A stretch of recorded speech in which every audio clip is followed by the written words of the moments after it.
Halo, assalamualaikum warahmatullahi wabarakatuh. Kali ini kita ada membahas tentang smartphone Android. Kebetulan mereknya Oppo, kemudian dengan tipenya ataupun modelnya Oppo A3s. Dengan tipe baterai yang di dalam, jadi tidak bisa kita langsung seperti handphone lama buka koper langsung kita lepas baterai, itu tidak bisa. Jadi harus bongkar koper dulu, kemudian harus menggunakan obeng. Nah, itu kata orang itu baterai tanam.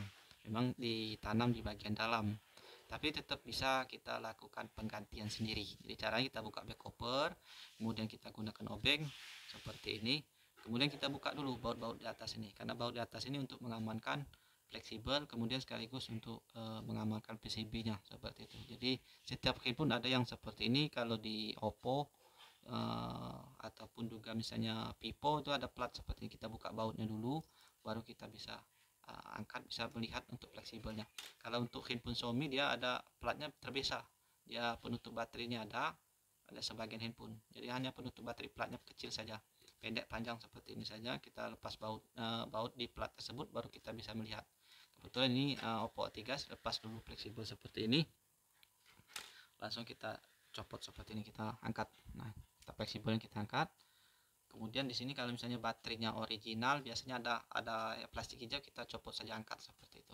Setelah selesai, baru kita ganti baterainya. Kebetulan ini baterainya sudah diganti dengan merek lain seperti itu. Nanti kita bagikan.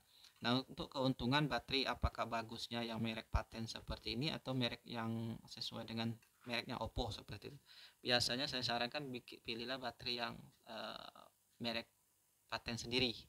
Itu biasanya ada tulisan yang ada double power ataupun ada garansi. Biasanya dia bisa mempertanggungjawabkan. Itu biasanya lebih bagus dibanding dengan baterai yang merek-merek Oppo. Kalau harganya saja yang mahal tapi kualitasnya kurang, lebih baik kita ganti yang merek paten saja seperti itu. Memang harga lebih mahal tapi untuk kualitas, tapi kalau misalnya bisa ganti sendiri itu tak masalah. Kita untuk darurat mungkin selagi duit kita belum punya, kita bisa ganti yang biasa dulu baterainya. Ataupun juga tipnya adalah kita misalnya baterainya masih original tapi kita belikan saja baterai yang biasa, kemudian kita pindahkan yang fleksibel yang original tadi, kita pindahkan ke baterai yang biasa tadi, kita tukar untuk fleksibelnya seperti itu. Karena untuk penyaring double IC dan lain sebagainya di fleksibelnya seperti itu, bukan di baterai komponen di sininya, tapi dikontrol oleh PCB-nya. Jadi yang menunjukkan tidak bagusnya tadi hanya di fleksibel. Kalau untuk bagian lithium bawahnya ini itu hampir sama semua. Jadi pengontrol di PCB-nya yang kita harus perhatikan. Jadi kalau punya baterai yang original jangan dibuang. Kita kalau misalnya ada kesempatan waktu bisa kita pindahin fleksibelnya ini. Soalnya fleksibel inilah yang menunjukkan baterai kualitasnya, ada penyaringnya, jadi lebih awet, lebih kuat, pengeluaran arusnya lebih stabil karena dikontrol oleh PCB di atas seperti itu. Untuk menggantinya mudah, kita congkel. Kalau belum pernah dibongkar biasanya ada plastik, kita angkat saja, memang agak lebih keras, tapi kalau misalnya sudah pernah diganti itu lebih mudah. Nah, karena ini dilem biasanya, congkel saja menggunakan seperti ini. Nah, congkel, hati-hati di bagian bawah. Nah, seperti ini. Ini dilem, betulan dilem, jadi tidak kita tutulkan, nanti lemnya kuat. Tapi kalau kita mau ganti, copot saja, tak masalah.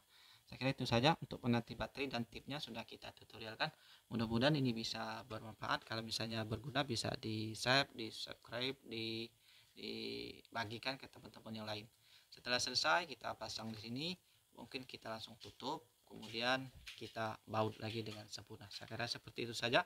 Untuk pembelian komponen yang lainnya bisa kunjungi toko yang kita bagikan, cari saja komponen yang kita rusak, misalnya fleksibel charge-nya, meskipun beda tipenya tapi hampir sama. Kunjungi toko, cari di toko tersebut apa yang kita mau butuhkan, mereknya, merek sesuaikan dengan tipe handphone kita seperti itu.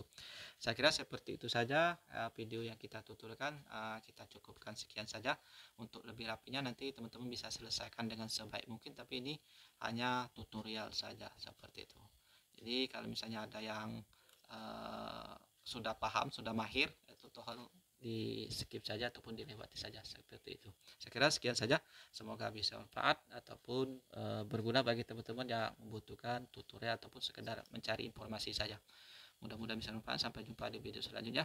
Wassalamualaikum warahmatullahi wabarakatuh.